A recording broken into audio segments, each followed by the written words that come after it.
Bonjour Yael. Bonjour Damien.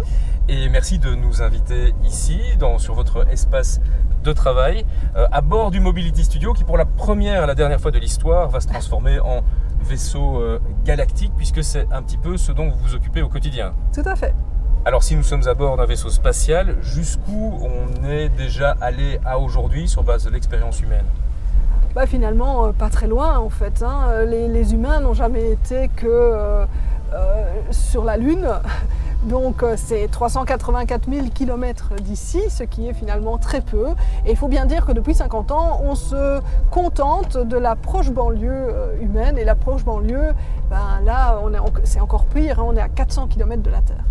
Ça c'est pour des véhicules habités, des objets, des voitures dans l'espace, il y en a au moins une célèbre, c'est la Tesla lancée par Elon Musk en 2018. J'ai vu qu'elle avait entre-temps fait 500 millions de kilomètres, mais on a déjà réussi à faire beaucoup mieux que ça. En fait, la Tesla, elle fait juste des petits tours autour du Soleil, elle n'a jamais quitté notre système solaire et elle ne risque pas de le faire.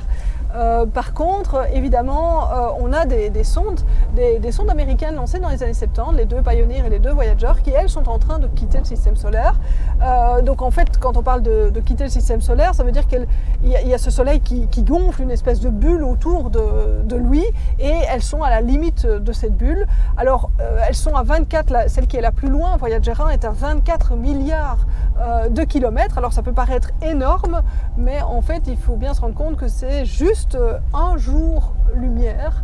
Et un jour-lumière, c'est très peu. Ça veut dire que la lumière met un jour pour parvenir à Voyager.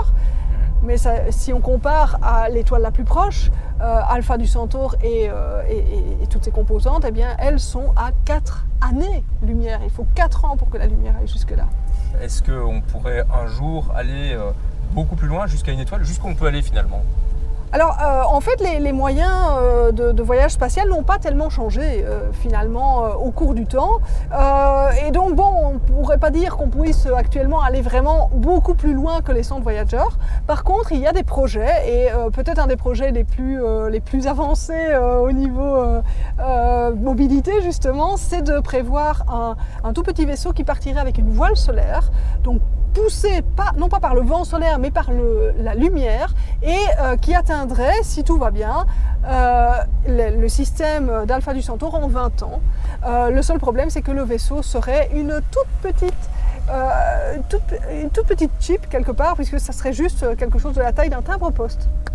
De toutes ces expériences depuis plus de 50 ans dans l'espace, quelles sont les retombées dans notre vie quotidienne, dans notre mobilité ? Alors la conquête spatiale a permis quand même beaucoup de choses, et aujourd'hui on n'imagine plus la mobilité sans l'espace en fait.